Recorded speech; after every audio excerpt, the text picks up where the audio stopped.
Bienvenue au podcast Le Temps d'arrêt. Bonjour à tous, bienvenue au 50e épisode du Temps d'arrêt. Aujourd'hui, je reçois Alexandre Mercier et Dr. Julien Marcotte pour parler de basketball. Les gars, ça va bien? Ça va bien. On a eu une semaine complètement folle en marge de la date limite des échanges. Là, je pense que ce fut la semaine la plus excitante au basket depuis fort longtemps. On va en revenir. Avant, on n'a pas le choix de parler d'un autre événement grandiose qui s'est produit au cours de la semaine passée. Depuis quelques semaines, on s'attendait à ce que LeBron James batte le record de points marqués de Kareem Abdul-Jabbar. La question, c'était simplement de savoir quand. Puis là, c'était un petit peu fou dans les matchs qui ont précédé. Il y a des gens qui ont acheté des billets à des prix astronomiques pour finalement, ceux qui sont tombés sur la bonne journée, bien, ils ont été récompensés. Bien, ça a été fait. LeBron qui a battu le record de 38 387 points marqués. Donc, c'est quand même une marque extraordinaire.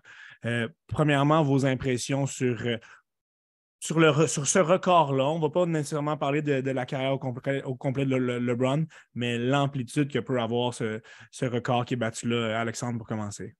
Écoute, juste pour un petit peu revenir, comme c'était sûrement le gars depuis quand il est rentré depuis college avec les plus grandes attentes.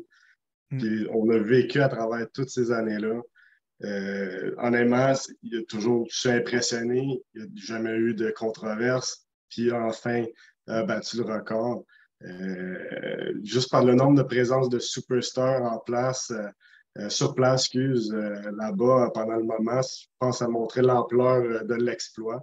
Puis c'est juste un autre point à sa carrière fantastique comme joueur de basketball. Julien, de ton côté, sans être un grand fan de LeBron, comment as-tu réagi quand le tout a été confirmé, là? C'était un moment historique. C'était un record que plusieurs personnes pensaient inatteignable il n'y a pas si longtemps. Là. Puis, ça nous fait réaliser à quel point LeBron fait partie des grands. Là, c'est pas pour rien qu'il y a le débat, lui ou Michael Jordan. Là, avec ça, en plus, à son répertoire, genre, ça montre qu'il est dans les meilleurs de tous les temps. Là. Et dans son cas, on parle quand même d'une carrière de plus de 20 ans. En moyenne, 1900 points marqués par saison. Et je ne sais pas si vous vous souvenez, lorsqu'il a joint les Lakers, il était un petit peu plus de 9000 points du record et la plupart des gens ne s'attendaient pas à ce qu'il puisse battre ce record-là. En fait, on n'en parlait même pas. Comme Alexandre a parlé en début d'épisode, on ne s'attendait pas du tout à ce que ce soit un record qui était battu. C'est un petit peu comme le record de but de Wayne Gretzky au hockey. Il y a 4-5 ans, on pensait que c'était impossible. Mais là, année après année, LeBron a continué de marquer des points de manière constante et de marquer autant de points à chaque année, à chaque match, à son âge. C'est extraordinaire, là. Alexandre, pour conclure sur le sujet. Là. Comme tu viens de dire, selon ses statistiques, année après année, même à 38 ans, sa moyenne ne baisse pas. Il prend les équipes sur ses épaules. Même à 38 ans, il est capable d'amener. C'est sûr que cette année, c'est un peu moyen, mais il a été chercher quand même un championnat avec les Lakers, puis il n'est pas en pente descendante du tout. Là. Julien, selon toi, qu'est-ce qui attend LeBron dans les prochaines années? Jusqu'où il peut se rendre, selon toi? Oh, wow. Là, la manière qu'il joue à 38 ans, à aussi haut niveau, LeBron peut rendre ça aussi loin qu'il veut, puis il pourrait arrêter à 42 ans, puis encore une moyenne de points par match de genre 25 points par match. Là.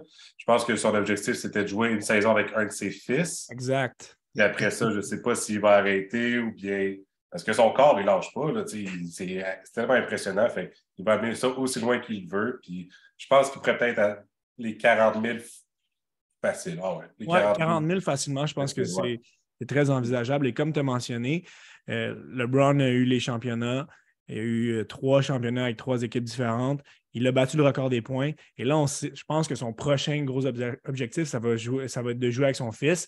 ça dépend pas complètement de lui, là, ça dépend de la progression aussi de Bronny. Il est dans sa dernière saison au high school. Est-ce qu'il va vraiment faire une seule année au college?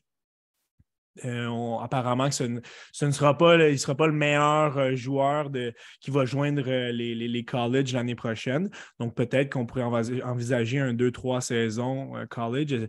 Est-ce qu'on peut prévoir que LeBron sera encore en jeu à ce moment-là? C'est certainement possible d'envisager ça. Puis ça serait vraiment un moment très spécial de voir un des plus grands joueurs de basket de tous les temps jouer avec son fils.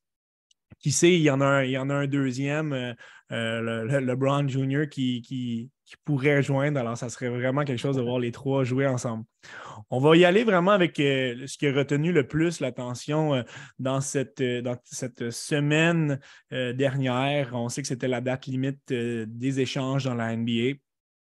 Puis, on va y aller de manière chronologique. Ça n'a pas débuté la semaine passée. Les plus gros échanges ont débuté il y a environ 2 semaines et demie. On va vraiment s'attaquer à chacune des plus grosses transactions. On ne va pas toutes les nommer. Il y en a certaines qui sont passées un petit peu plus sous le silence que d'autres. Mais vraiment, on va analyser chacune des grosses qui ont eu lieu, qui ont vraiment, vraiment changé le portrait dans la NBA. C'est fou. Juste avant de commencer, si on regarde les Nets actuellement au classement, ils sont 5e. On peut prévoir une dégringolade assez spectaculaire de leur part. Voilà. Allons-y avec la première transaction d'envergure. Les Lakers de Los Angeles qui ont reçu le jeune joueur Rui Hachimura.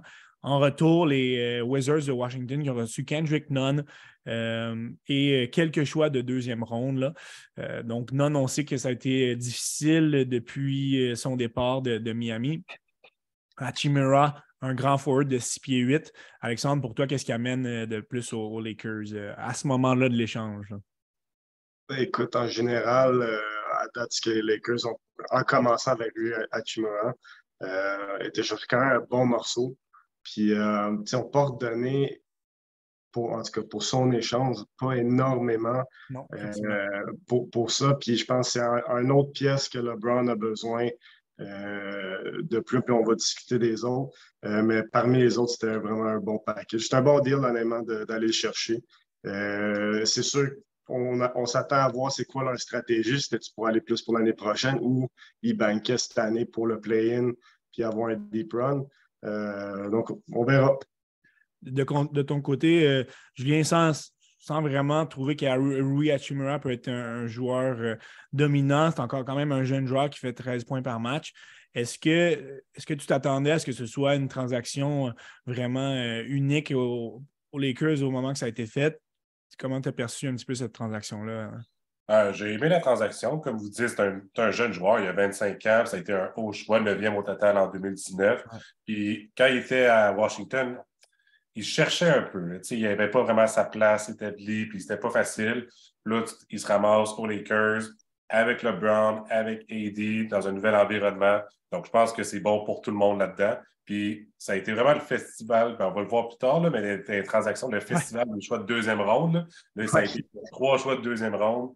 Puis, je pense que ça a lancé le bal pour ça. Mais ouais, je trouvais que c'est une bonne transaction pour les deux équipes. Et les gens vont s'en apercevoir tout au long de l'épisode. Les échanges dans la NBA, c'est vraiment pas comme au hockey ou même au football. On dirait que c'est complètement wild. Les GM sont déjantés. Ils n'ont pas peur de faire des transactions, c'est sûr. Et surtout, je trouve qu'on est beaucoup moins patient envers les jeunes joueurs. Ça arrive fréquemment que des hauts choix de repêchage, après 1, 2, voire 3 saisons, vont être transigés. On n'a pas vraiment de patience à ce niveau-là. Souvent, un changement d'air va être apporté pour ces joueurs qui font un petit peu du surplace. Et on n'a pas peur aussi d'échanger des choix au repêchage jusqu'en 2030. Donc, des choix 7, 8, 9 ans plus tard que la transaction sera effectuée. Donc, vous allez l'apercevoir. C'est vraiment quelque chose de courant dans la NBA. La deuxième transaction qui s'est produite, bien, ça a été un gros splash. Hein? Ça a été vraiment, vraiment le premier gros splash de cette cuvée de transactions. Les Brooklyn Nets, suite à une demande de transaction de Kyrie Irving, on a quand même été très, très surpris pendant quelques jours alors que l'équipe allait très, très bien. Irving a fait parler de lui dans les dernières années. Cette année, il avait quand même une moyenne de 27,1 points par match. Et boum, on apprend qu'il demande une transaction. Donc, ça nous a pris de court. On était très surpris. Quelques équipes qu'on entendait qui pouvaient être intéressées à aller à faire son acquisition. On pense aux Lakers. On a prévu un petit... On a un retour avec LeBron. Finalement, ça n'a pas eu lieu. Ce sont les Mavericks de Dallas, l'équipe préférée d'Alexandre, qui ont fait son acquisition donc de lui et de Markieff Morris aussi, en échange de Spencer Dinwiddie, Dorian Finney-Smith, qui est un bon jeune joueur, un choix de première ronde en 2029 et 2 choix de deuxième ronde en 2027-2029. Alexandre, pour commencer, toi qui es un partisan des Mavs et surtout de Luka, comment as-tu réagi et comment est-ce qu'on voit ça pour le restant de la saison, ce duo dynamique-là? J'ai trouvé ça excitant, pour moi dire. Encore là, Luka, c'était le deuxième plus utilisé joueur dans la NBA en ce moment pour cette année. Il faisait des 40 minutes par game. On fallait chercher quelqu'un, un autre superstar pour avoir une meilleure chance que l'année passée parce qu'on a perdu Jalen Brunson, qui était l'autre ball handler de l'équipe pour rien. Donc là, aller chercher Kyrie Irving, c'est un Jalen Brunson et même un Spencer Dinwiddie sur la cote complètement, c'est un autre niveau. Donc on y va avec les gros canons. Je pense que le front office, le FO veut vraiment essayer quelque chose de nouveau. C'est deux styles pareils, Luka et Mr. Irving, parce qu'ils autres aiment ça avoir le ballon dans les mains. On l'a vu un petit peu dans les dernières games. Ils n'ont pas gagné encore ensemble. Ils jouent un petit peu à la patate chaude. Ils se passent la balle. Ils essaient d'être gentils. Je pense que ça va se placer. En même temps, les Nets, je trouve qu'ils ont fait un bon move. Aller chercher Spencer Dinwiddie. Ouais, qui fait un retour avec l'équipe qui avait eu du succès. C'est pas encore le joueur AAA. C'est un bon joueur offensif. Dorian Finney-Smith, un all-around great guy, peut aller jouer à l'attaque comme à la défense. Honnêtement, moi, je vois ça comme un win-win pour les deux équipes. Ça va être super intéressant de voir les Mavericks jouer avec deux superstars de ce calibre-là, voir jusqu'à où que ça peut aller. Ou ça peut être un complete bust. Ça peut tomber à l'eau. C'est vraiment, honnêtement, avec le temps, on verra, mais je pense que ça va être cool de voir deux superstars sans la même équipe pour cette année pour Dallas. Julien, de ton côté, comment tu vois cette chimie-là? Est-ce que tu penses que on s'entend que par le passé, là, les exemples de joueurs vedettes qui évoluaient à la même position, ça n'a pas souvent marché. Est-ce que tu penses qu'on pourrait voir un Luka un petit peu plus haut sur le terrain, attaquer un petit peu plus le panier, puis Kyrie rester un petit peu plus en périmètre? Ça va être délicat là, dans les prochaines semaines de justement jumeler ces deux caractères très similaires. Oui, moi j'ai l'impression que ça va fonctionner parce qu'on a vu Kyrie à Cleveland avec LeBron. Puis je trouve que Luka a un style qui ressemble un peu à LeBron, qui peut un peu tout faire, qui peut passer, qui peut tirer de partout. Donc, Kyrie, ça ne dérange pas de faire du off-ball puis de se placer au bon endroit puis attendre la balle. Donc, j'ai l'impression que ça va fonctionner, mais c'est sûr qu'il y a une période d'ajustement. C'est juste que là, au moins, ça apporte de l'aide. Quand Luka se fait doubler, au moins, tu as Kyrie qui est libre. Fait que là, tu ne pourras pas doubler les deux et t'en sortir. Ma seule inquiétude, c'est défensivement. J'ai l'impression que cette équipe-là est grandement affaiblie. Donc, peut-être ça va fonctionner durant la saison, mais en série, ça se ressent beaucoup plus. Donc, on va voir. Contrairement à certaines équipes qui ont échangé des joueurs et qui ont fait d'autres transactions pour pallier à ces pertes-là, ça n'a pas vraiment été le cas des Mavericks qui n'ont pas vraiment su ramener de la profondeur et des qualités défensives perdues, comme tu as parlé. Donc, vraiment intéressant de suivre le duo Kyrie Irving et Luka Doncic. Ils vont se rendre en série, c'est certain. Kyrie a déjà gagné. Est-ce qu'il peut amener un petit peu de cette expérience-là à Luka? Ça serait très, très intéressant à suivre. Deuxième bombe dans la NBA, ça a été fait vraiment à la date limite des échanges. Ça a été un échange à 3 équipes. Donc, tenez-vous bien, les Lakers qui ont reçu le garde D'Angelo Russell, Malik Beasley et Jared Vanderbilt. Là, les Jazz de Utah qui ont reçu des Lakers, Russell Westbrook et son contrat astronomique. Le jeune joueur Juan Toscano Anderson, Damian Jones, un choix de première ronde de 2027 qui est protégé de 1 à 4. Et les Timberwolves qui ont reçu Mike Conley, Nike Hill, Alexander Walker et quelques choix de deuxième ronde là, de Memphis et de Utah. Donc, 3 équipes qui ont fait des mouvements. On va y aller équipe par équipe. Commençons avec les Lakers, Alex. Comme mentionné, c'est un retour pour D'Angelo Russell. Il amène vraiment un besoin qui était flagrant au niveau des Lakers, qui était un meneur de jeu de partant. Là. Écoute, avec Ryo Hachimura, D'Angelo Russell, on amène la défensive et du 3 points. Le gars a une super bonne saison. Un field goal percentage de 50%, c'est hallucinant. Je pense que la moyenne, c'est 34. Donc, on vient chercher des 3 points. On vient chercher une défensive qui était manquante chez les Lakers. Ouais. Donc, on vient donner un petit peu plus de bras forts à des gars comme Reeves, AD, qui se blessent souvent. Donc, Vanderbilt, justement, c'est Jared Vanderbilt qui amène un jeune joueur excellent défensivement. Donc, un bel atout. Donc, c'est juste pour positif. finir sur les Lakers, on sait, D'Angelo, il était avec l'organisation à un moment où l'équipe n'allait pas tant bien. Là, on n'avait pas vraiment réussi à avoir du succès.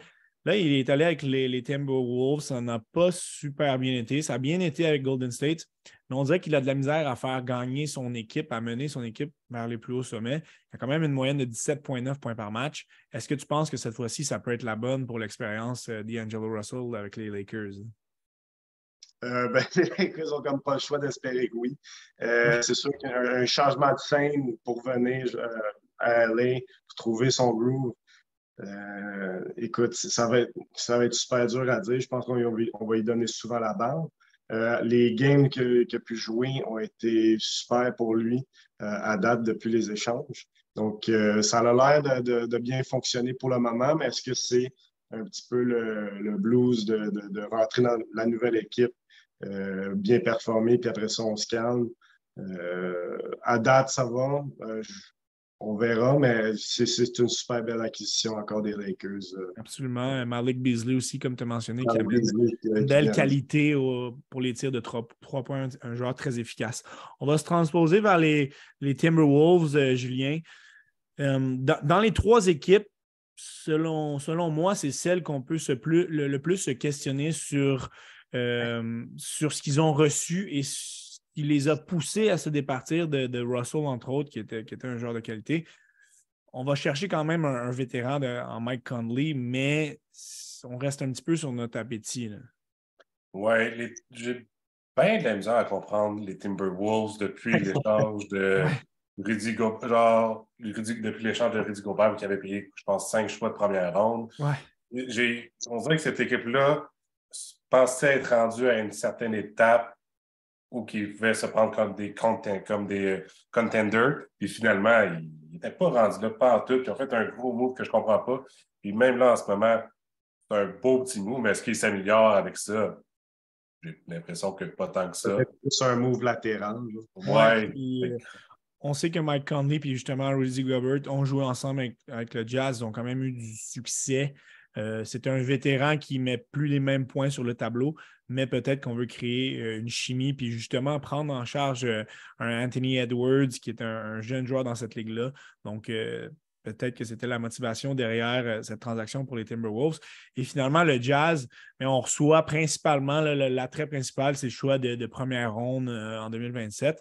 Ce qui est particulier quand ils ont fait l'acquisition, c'est qu'ils ont dit à Russell Westbrook et son salaire de 50 millions environ, mais on ne planifie pas te faire jouer. Hein.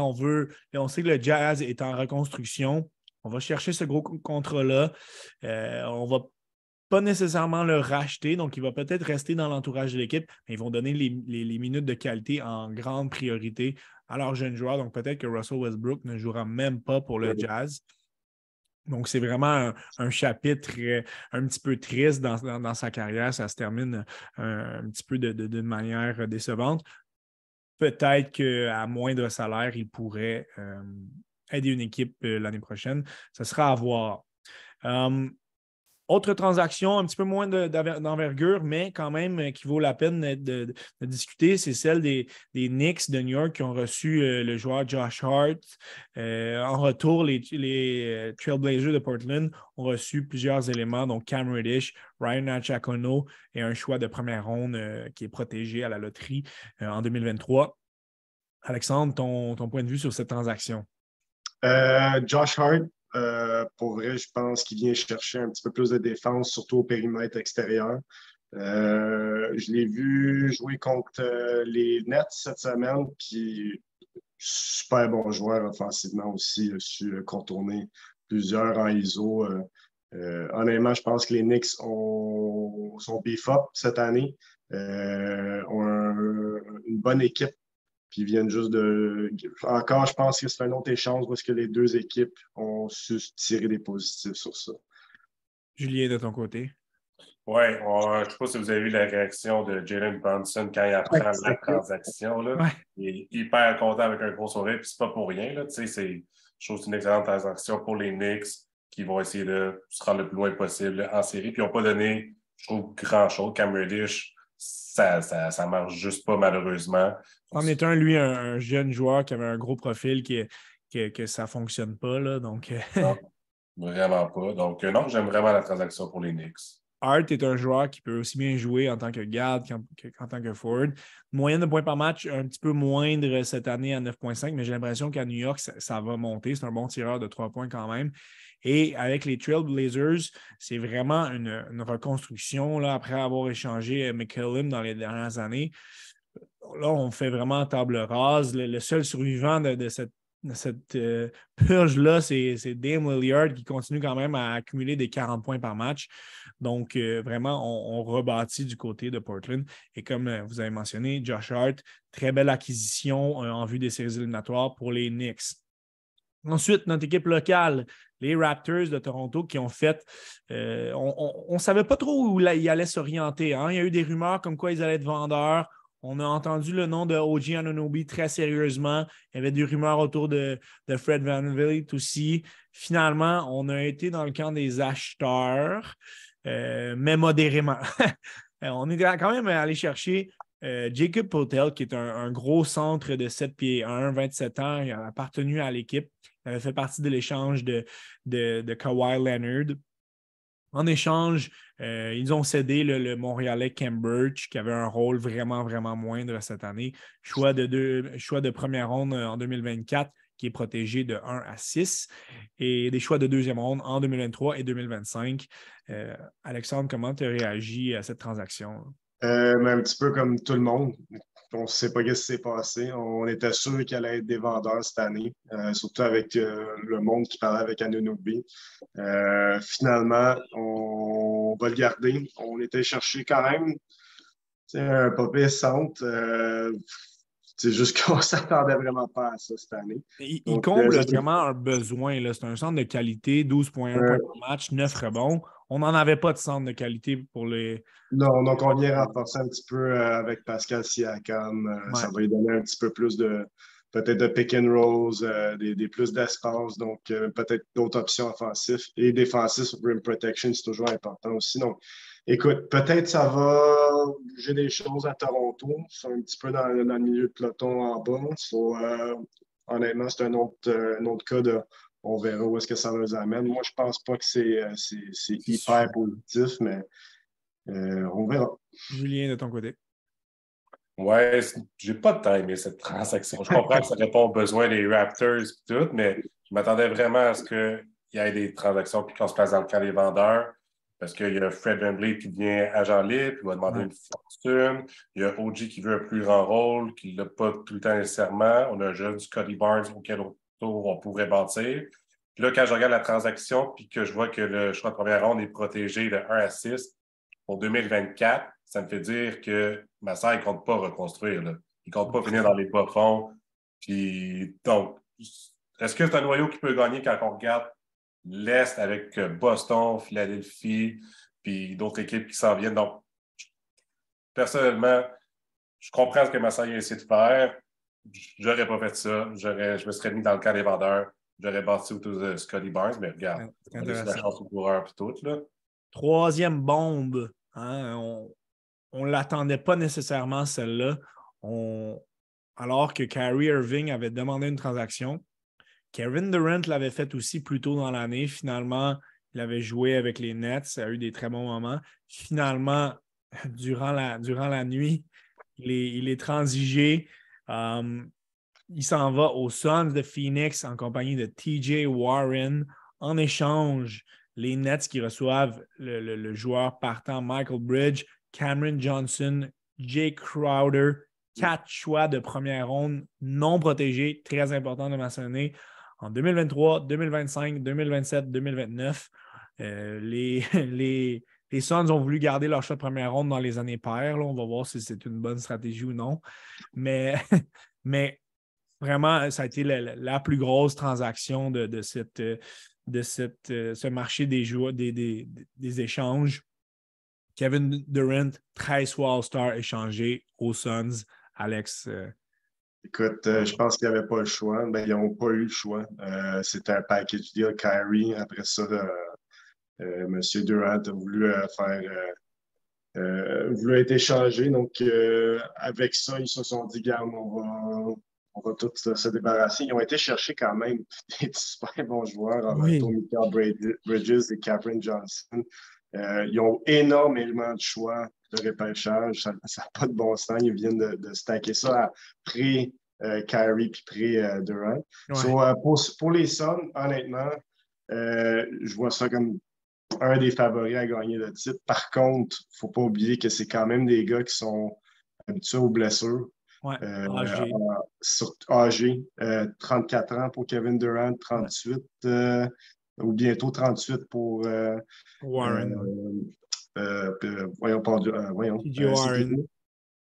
Puis Ayton, écoute, on verra ce que ça donne. C'est sûr que sur papier, Durant peut fit avec n'importe qui. Donc, encore, je pense que c'est comme avec les Mavs. C'est un let's go, on all out, puis on verra ce que ça donne. Puis c'est cool comme nous. Julien, quand tu pensais à une potentielle transaction de Kevin Durant, est-ce que le retour est pas mal à ce à quoi tu te serais attendu ou ça a excédé ou même excédé tes attentes? Non, c'est un retour auquel je m'attendais. Je trouve que les Nets reçoivent un excellent retour. Mais qui reçoit le meilleur joueur dans cette transaction-là? C'est Phoenix. Là, donc, peu importe les joueurs que tu reçois, tu n'auras jamais un Kevin Durant.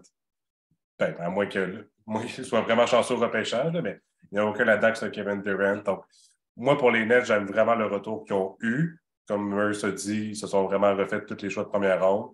Mais Phoenix avec KD, Booker, genre KD pourrait jouer avec 4 sacs de patates puis dropper genre 20 points pareils. On a vu ce qu'il est capable de faire avec des Nets quand on les regardait puis Irving n'était pas là ou Harden était blessé, il était capable de lever son jeu d'un cran puis de rendre l'équipe compétitive pareil. Donc, les Suns, à mes yeux, deviennent vraiment favoris dans l'Ouest. Puis du côté des Nets qui sont en train de rebâtir, on va chercher deux jeunes vétérans de qualité. Michael Bridges, on l'avait vu lors de la finale avec les Suns. C'est vraiment un joueur qui est capable de monter son jeu d'un cran, 17,2 points par match. Cameron Johnson, très bon joueur de profondeur. Donc, le retour est très intéressant.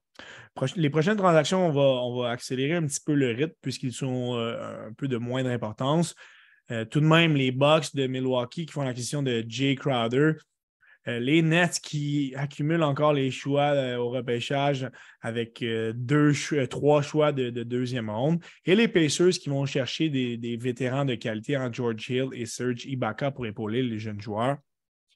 Julien, pour commencer, qu'est-ce que tu as pensé de cet échange à 3 équipes? Là? J'aime l'acquisition de Jay Crowder pour les Bucks de Milwaukee. C'est un excellent joueur de rotation puis qui va pouvoir apporter du chien puis des 3 points. Donc, pour Milwaukee, j'aime vraiment ça. Il faut noter qu'il n'a pas joué cette saison, Crowder. Avec les Suns, ça ne marchait pas du tout. Non. Donc, on sait que c'est un bon joueur. Exactement. Puis du côté des Pacers, est-ce que tu penses qu'on s'entend, George Hill, Serge Ibaka, leurs meilleures années sont derrière eux, mais Alexandre, est-ce que c'est certains éléments qui manquent pour épauler justement leurs jeunes de qualité? Là? Ben, écoute, Serge Ibaka, il n'a pas joué depuis. Je pense que c'est quelqu'un qui a peut-être fini même sa carrière, puis il se fait échanger pour du cap 16, puis c'est tout. Par contre, Jordan Nora, il peut être quelqu'un, quand il a la balle, qui est capable de se faufiler. Il a des moves, ça, quand même. Donc, moi, je serais quand même intéressé de voir lui un petit peu dans la rotation, voir ce que ça donne. Sinon, je trouve qu'encore là, c'est un net positif pour les Pacers qui ne sont pas encore sont pas en milieu de peloton, sont même en bas de ça. Ils ont des bons joueurs, ils ont des bons picks. Donc, encore là, s'ils ont plus sur le futur. Exact. On verra Prochaine ça. transaction, les Clippers de Los Angeles qui finalement ont bougé. Ils ont reçu le vétéran Eric Gordon et 3 choix de deuxième ronde. Une transaction à 3 équipes qui a envoyé aux Grizzlies de Memphis Luke Kennard et les Rockets de Houston qui ont rapatrié le vétéran John Wall et des choix qui seront à établir un petit peu plus dans le futur. Donc, Alexandre, qu'est-ce que tu as pensé de cette acquisition des Clippers? Gordon, excellent vétéran, bonne moyenne de 13 points par match cette année. Écoute, moi j'ai trouvé les Clippers se sont renforcés. Gordon va ajouter une force offensive quand même bien. C'est sûr qu'il est âgé, plus âgé que ce qu'on aurait aimé aller chercher, mais encore là, ils sont allés chercher une équité de joueurs assez générale. Kennard, c'est sûr qu'il perdait un petit peu des minutes en étant blessé. Ouais. Ça, c'est un joueur que j'aimais bien là-bas. Excellent tireur de 3 points. Excellent. Tu lui donnais la balle n'importe où, puis ça rentrait. Donc, on verra avec la rotation de Paul George, Kawhi Leonard, où est-ce qu'il va rentrer là-dedans. Mais c'est sûr qu'on vient juste d'approfondir encore plus l'équipe, surtout au niveau de l'attaque avec M. Gordon. Julien, il n'y a pas si longtemps, John Wall était un des meilleurs joueurs de cette ligue. On l'avait vu avec un contrat astronomique, mais là, c'est vraiment sur le déclin. Et alors qu'il voulait quitter les Rockets, il effectue un retour. Donc, ça ne va pas très bien la carrière de M. Wall. Je pense pas que ça peut aller plus mal que ça. Je pense qu'il voulait être insulté il y a comme une semaine, les Rockets, à quel point c'est une organisation de poubelle puis que ça n'avait pas d'allure. Il fait trade là-bas une semaine après. Donc, c'est vraiment triste parce que c'était vraiment un bon joueur quand il était avec les Wizards, mais il a été blessé, puis après ça, il s'est blessé. Il n'a pas joué pendant, je pense, quasiment 2-3 ans. Puis ça n'a pas été des petites blessures non plus. Donc, c'est triste pour sa carrière, mais regarde, c'est la vie. C'est un retour une autre transaction du côté des Lakers, de moindre importance, mais quand même, pour ce qui est des joueurs qui ont changé d'adresse, ça vaut la peine d'en parler. Les Lakers qui ont reçu le grand joueur en provenance des Magic, Mo Bamba. Bamba a beaucoup de potentiel. 6e choix total en 2018, a été extrêmement blessé. Donc, il a été changé. Les Magic qui reçoivent Patrick Beverley et un futur choix de deuxième ronde. Du côté de Beverley, ça a été une expérience vraiment un petit peu décevante avec les Lakers. Ça reste un excellent joueur défensivement, mais on l'a vu cette année que les points ne rentrent plus du tout sur le tableau. Julien, est-ce que, premièrement, du côté des Lakers, Mo Bamba, est-ce que tu penses que ça peut un peu relancer sa carrière? Moi, tu en as parlé un petit peu au début du podcast à quel point que les équipes n'ont pas peur d'échanger des jeunes joueurs. Ouais. Il y a 24 ans. C'est jeune encore, 24 ans. Tu l'as dit aussi, 6e choix au total en 2018. Donc, oui, j'aime cette transaction-là. Puis en sachant que AD est fait de vite, là, de verre, il est tout le temps blessé. Là, tu as au moins Mo Bamba au centre qui peut jouer, prendre sa place quand il est blessé. Ouais. Donc, moi, j'aime cette transaction-là. Puis je pense qu'à 24 ans, il y a encore de la place à l'amélioration, donc j'aime vraiment ça pour eux. Alexandre, parle-moi de Patrick Beverley avec le Magic. Il y a un petit peu l'expérience avec les Lakers cette année. Là. Écoute, c'est un joueur connu pour sa prouesse défensive, puis aux Lakers, on voyait que la défensive n'était aucunement... c'était pas leur pièce d'expertise, là, disons. Moi, je trouve que c'est un bon move des deux bords. On se débarrasse de Patrick Beverley. Moi, il y a du monde qui parle que peut-être ils vont juste le wave, s'en débarrasser, sauver un petit peu de cash. Eux autres, Mo Bamba, ça ne leur faisait pas grand-chose, toujours blessé un peu. Encore quelqu'un avec du grand potentiel. Puis c'est ça, la NBA, c'est des jeunes avec des potentiels, mais il y a des blessures qui arrivent, c'est un sport de main. Donc, je trouve que s'il l'essaie, tant mieux, ça peut amener une certaine animosité à l'équipe. C'est une équipe de jeunes joueurs. Exact. Donc, peut-être ça peut être bon s'ils restent là. Sinon, je pense qu'ils peut-être ils vont juste s'en débarrasser de Wave et puis sauver un peu d'argent sur ça. Et justement, les Lakers, un petit peu plus tôt, ils avaient échangé leur centre remplaçant Thomas Bryant pour aller chercher justement certains choix au repêchage, entre autres. Et là, l'acquisition de Bamba vient stabiliser un petit peu leur alignement. La dernière transaction qu'on va analyser, mais ça en a été une de 4 équipes. C'est très, très rare qu'on voit ça dans le sport professionnel. Au basket, ça peut arriver. Reste que c'en était une impressionnante. Les Hawks d'Atlanta qui ont reçu le joueur Saddiq Bey. Les Golden State Warriors qui ont reçu Gary Payton II. Les Pistons reçoivent le grand centre James Wiseman. Et les Trailblazers de Portland reçoivent Kevin Knox et 5 choix de 2e ronde. Ce qui est particulier avec cette transaction-là, c'est que dans les heures, voire les jours qui ont suivi, elle a été revue. Lorsque les joueurs ont fait leur arrivée avec leur nouvelle équipe, on sait qu'il y a toujours des tests médicaux qui sont passés pour s'assurer que les joueurs sont en santé. Bien, il y en avait un là-dedans, Gary Payton, qui n'était pas en santé du tout. Son traitement avec les Trailblazers de Portland a été complètement délaissé dans les dernières semaines. On l'a mal géré, il a joué blessé et on n'a pas tout à fait fourni les bonnes informations aux autres équipes par rapport à son état de santé. Ça fait en sorte que cet échange-là est sur la glace. Là, ça semble avoir lieu. Parle-moi, Alexandre, pour commencer justement de la situation de cet échange-là qui est un petit peu en ce moment en suspens et de tous les joueurs que ça implique. Là, c'est vraiment très massif comme contenu. Là. Ouais, c'est une drôle de situation, surtout pour Golden State, que, comme on l'a mentionné avant le podcast, les autres sont pognés à payer des taxes arrière. Énorme, gigantesque l'année prochaine. Donc, il n'y avait pas le choix de se débarrasser de Wiseman. Ouais. Amener Gary Payton, ça baisse leur salaire. Aussi, ça amène quelqu'un qui connaît déjà leur plan de match. Ouais. Donc, tu n'as pas d'adaptation à faire. Le gars, il sait où se placer.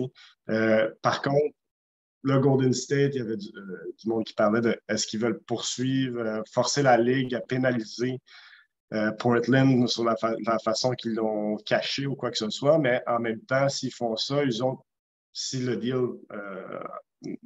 le deal tombe, il y a rien qui fonctionne, ils vont se ramasser à payer énormément d'argent pour aucune raison. Donc, peut-être qu'ils vont juste assumer, laisser faire, prendre Gary Payton, puis on y va avec ça, puis tout le monde est content.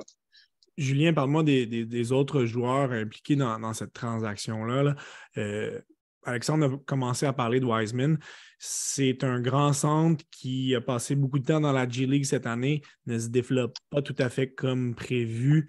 Là, il va rejoindre une très jeune équipe avec les Pistons. Ça pourrait marcher.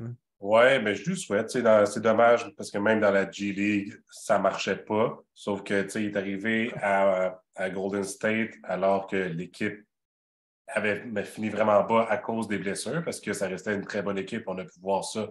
Ils ont gagné les grands honneurs récemment. Donc, je trouvais ça dommage pour son développement à lui d'arriver dans une équipe aussi qui était tout le monde déjà rodé. Ça ne l'a pas aidé pour ça. J'espère qu'à Détroit, il peut se retrouver l'élan de ses beaux jours, mais on verra comment ça va faire. Les Hawks ajoutent un joueur de grande qualité en Saddiq Bey, moyenne de 14,8 points par match. C'est un gros allié, là, donc il va amener une dimension intéressante aussi avec Trae Young. Oui. Julien, est-ce que tu es un joueur que tu connais un petit peu? Ou... Non, pas vraiment. Je suis sincère, je ne le connais pas vraiment. Là. Moi, je voyais plus les 5 choix de 2e ronde rajoutés là-dedans. Là. Je trouvais ça vraiment effectivement, beaucoup. Et B, ce n'est pas un joueur qui apparaît énormément sur les highlights, mais c'est un joueur qui fait les petites choses de belle qualité. Tu as parlé des 5 choix de deuxième ronde, mais le processus de reconstruction continue. Kevin Knox, c'est un ancien joueur prometteur aussi qui ne s'est pas bien développé. Donc, on va ramasser du salaire de cette manière-là. Ça va être intéressant, comme tu as dit, Alexandre, de suivre les prochains jours, voir si pourrait y avoir un déroulement quelconque avec cette transaction-là. Mais ça a vraiment rajouté une touche spéciale dans cette journée, dans ces journées de date limite des échanges. Donc, le drama, si on veut, a continué après l'heure limite. Donc, ce fut une transaction vraiment qui a fait énormément parler.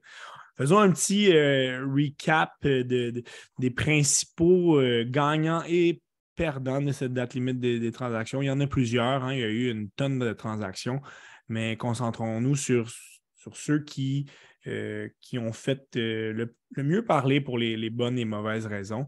Donc, Julien, pour commencer, toi, ton choix, c'est les Lakers.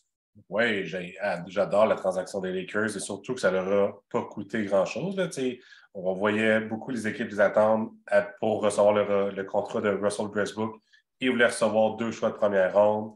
Les Lakers n'étaient pas sûrs. Puis là, finalement, ils ont payé juste un choix de première ronde, protégé de 1 à 4. Et ils ont réussi à se débarrasser de Westbrook en faisant l'acquisition de joueurs qu'il y avait besoin. En début d'année, on voyait que le 3 points, ça ne rentrait pas du tout. C'était pathétique. Westbrook, il y avait de la tension dans le vestiaire. Il n'aimait pas son nouveau rôle. Il voulait plus. Donc là, on réussit à aller chercher des bons tireurs de 3 points. Des jeunes joueurs de 26 ans et 23 ans avec Vanderbilt. Vanderbilt qui a un gros cœur qui va se donner à 100% à chaque présence. Donc, je trouve ça dommage que cette transaction-là ait eu lieu aussi tard dans la saison parce que j'aurais aimé ça que ça arrive plus tôt pour vraiment voir les Lakers avec ce genre de formation qui avait besoin rentrer en série. Je pense qu'ils vont réussir à rentrer dans le play-in, mais on verra après. Alexandre, de ton côté, ce sont les Mavericks. Sans nous répéter tout ce qu'on a déjà dit sur la transaction de Kyrie Irving, pourquoi c'est eux plus que d'autres équipes? Disons parce que je veux croire que juste l'offensive, ça peut faire gagner l'équipe. Ça serait cool à prouver, mais c'est un peu ça, je trouve le move intéressant. C'est probablement avec Jason Tatum et Jaylen Brown, le meilleur duo offensif aussi, disons, avec M. Embiid et Harden. C'est le meilleur duo offensif qu'il n'y a pas. Donc, je vais y croire à ça. C'est sûr que, comme Julien disait, les Lakers, honnêtement, c'est sûrement eux autres qui ont, avec les Suns, qui ont vraiment topé ça, mais il faut que je garde mes Mavs à cœur. Donc, je vais voir ça, le festival offensif. Là. De mon côté, j'y vais avec les Suns, puis sans trop réanalyser l'échange de Durant, c'est que selon moi, on a le meilleur starting five de la NBA avec DeAndre Ayton en tant que centre. Maintenant, TJ Warren qui pourra être partant. Évidemment, Kevin Durant. Si tout le monde est en santé, Chris Paul qui pourrait, j'imagine, une chimie incroyable entre Paul et Durant. Devin Booker qui est un excellent joueur dans plusieurs facettes du jeu. Donc, où on a peut-être perdu un petit peu en profondeur, on l'a ajouté en talent net sur la formation partante. Donc, selon moi, meilleure formation partante de la NBA. Les perdants de cette date limite des échanges, je commence avec toi. Julien, tu as choisi les Raptors. Donc, explique-moi un petit peu pourquoi. Oui, un peu comme j'ai dit tantôt, moi, je m'attendais à ce qu'ils deviennent vendeurs. Je ne pense pas que c'est un noyau avec lequel ils vont pouvoir rivaliser avec les grosses équipes de l'Est. Puis, OG, sa valeur est au maximum en ce moment. On parle de lui comme joueur défensif de l'année avec ses steals et tout. Puis, il est capable de garder n'importe quelle garde de la Ligue. Donc, je m'attendais à ce qu'on l'échange à ce moment-là. C'est sûr que ça reste un bon joueur que tu veux garder, mais il y a Fred VanVleet qui dit agent libre aussi. Est-ce que tu veux vraiment leur signer? Ouais.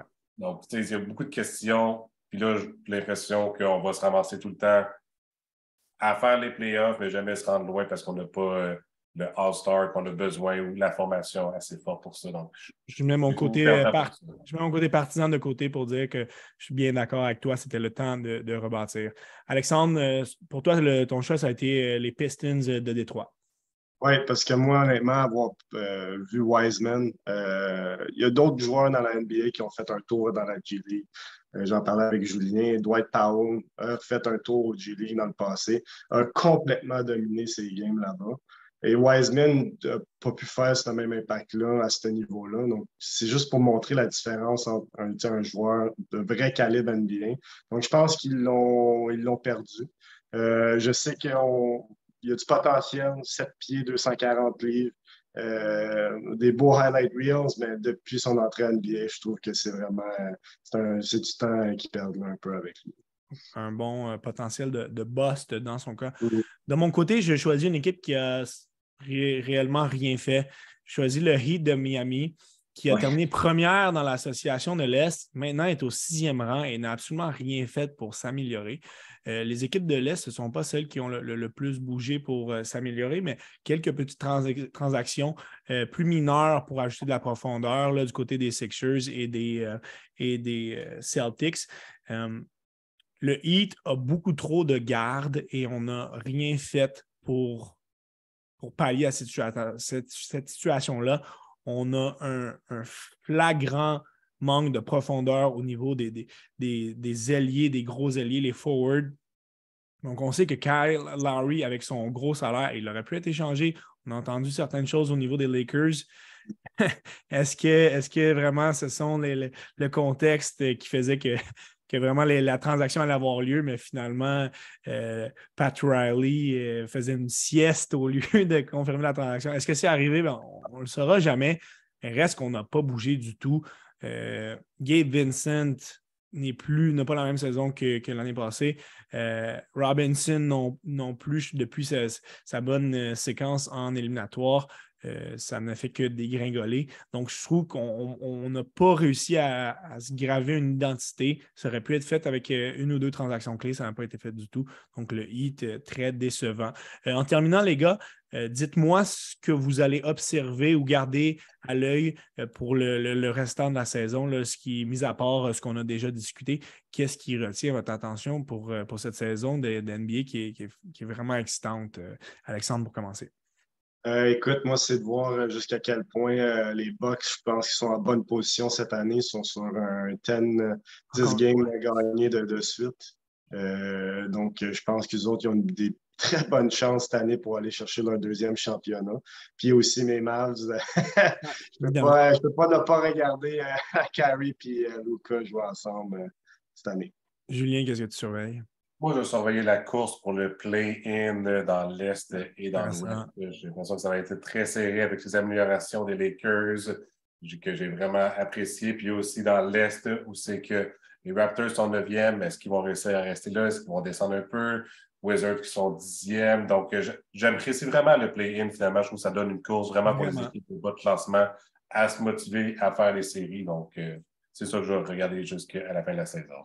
De mon côté, je vais surveiller jusqu'où peut aller notre joueur montréalais Bénédicte Mathurin, qui a atteint dans les derniers jours le plateau des 1000 points. Donc, ça a été le joueur à atteindre ce plateau-là le plus rapidement pour les Pacers depuis 1984. Et on peut penser à un certain Reggie Miller qui a joué là aussi. Donc, vraiment une carrière jusqu'à présent qui est très, très impressionnante. Pour avoir regardé plusieurs parties de Mathurin cette année. Il est très constant, il est explosif. Peut-être un petit peu son aspect physique à développer, mais il a vraiment le potentiel. Et certains aspects défensifs aussi, mais c'est très normal pour un joueur de première année. Donc, pour moi, il est définitivement dans la conversation pour la recrue de l'année. Et s'il continue sur sa cadence, il pourrait et potentiellement devrait le gagner. Donc, c'est vraiment, vraiment plaisant à voir aller. Bénédicte Mathurin de Montréal, alors qu'on pensait que les Pacers allaient se diriger droit vers, encore une fois, les bas du classement de l'association de l'Est, bien, on surprend encore. Donc, c'est très agréable. Les gars, je vous remercie pour cette couverture de l'actualité de la NBA. Ça a été un 2 semaines complètement fou. Vraiment très agréable à suivre les échanges. Je trouve que c'est rafraîchissant de suivre ces équipes-là. On n'a pas peur de faire des grosses transactions. contrairement à d'autres ligues. Là. Donc, on y va all-in, puis au diable les dépenses. Donc, c'est ça qui est agréable dans la NBA. Donc, les gars, je vous remercie grandement pour votre participation, puis on va suivre le restant de la saison de la NBA avec une grande attention. Là. Bien sûr, nous aussi, on a hâte, man. Oui, super. C'était toujours le fun de parler de basketball. Merci beaucoup, Julien, Alexandre. Puis, pour les auditeurs du Temps d'arrêt, je vous remercie et je vous dis à un prochain épisode du Temps d'arrêt.